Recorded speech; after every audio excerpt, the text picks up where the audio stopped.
नमस्कारम सद्गुरू. माझं नाव oven.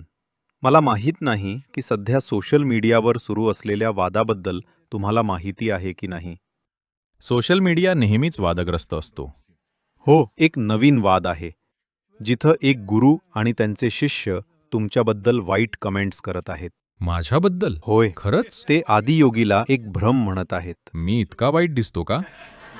Ladies, tell me, am I so ugly? मग काय फरक पडतो? सद्गुरू ते म्हणतात आदियोगी हा एक भ्रम आहे आणि त्यांनी त्याची तुलना एका बुटाच्या ब्रँड सोबत केली. बुटाचा ब्रँड? होय. मी त्याच्या विरोधात नाहीये. नाही, आम्हाला त्रास होतो. मला जगातल्या प्रत्येक गोष्टीचं ब्रँडिंग आदियोगी म्हणून केलेलं आवडेल.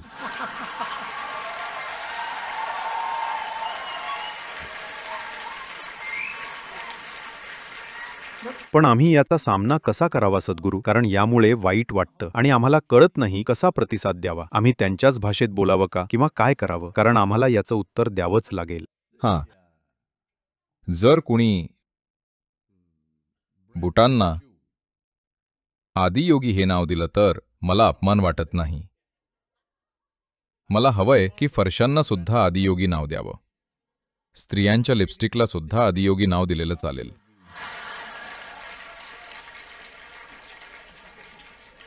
होय, सर्व काही. Hello? तशीही दारू कायदेशीर आहे. दारूला आदियोगी नाव दिलं तरी मला चालेल. सॅनिटरी पॅड्सना आदियोगी नाव दिलं तरी चालेल. मला काही वाटणार नाही. मला हवंय की जगातल्या प्रत्येक गोष्टीला आदियोगी नाव द्यायला हवं, कारण मला जग शिवमयम व्हावं असं वाटतंय.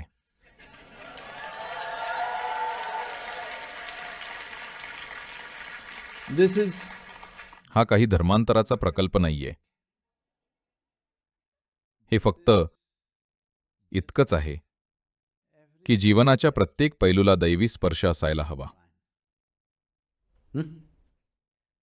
जीवनाचा प्रत्येक पैलू.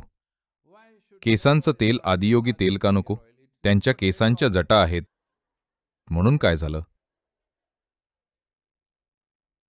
doesn't matter. Everything. And if आणि जर कोणी काही बोलत असेल ते अगदी बालिश आहे.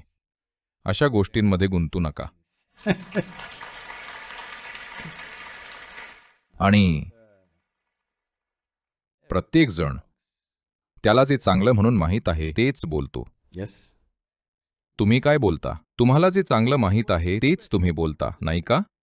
जर त्यांना तेवढंच माहीत असेल मग माफ करा. आम्हाला हवं आहे की ते आदियोगीने स्पर्शून जावेत. ते जे कोणी आहेत. पहा, जीवनाचं स्वरूप असं आहे. तुमच्या गल्लीत भटकी कुत्री असतात जी कुणाचीच नसतात, पण those guys, you know. ते तुमच्याकडं बरं का अशा नजरेनं बघतात की जणू तुम्ही गुन्हेगार आहात. Hello? जर एखादा चोर त्या गल्लीतून चालतोय त्याच्या हातात बिस्किट घेऊन, बरं का, भटकं कुत्रं, पण जर शिव खाली आला तर तो भुंकेल. हो की नाही? म्हणून काळजी करू नका. कुत्र्याला भुंकण्यात आनंद मिळतोय.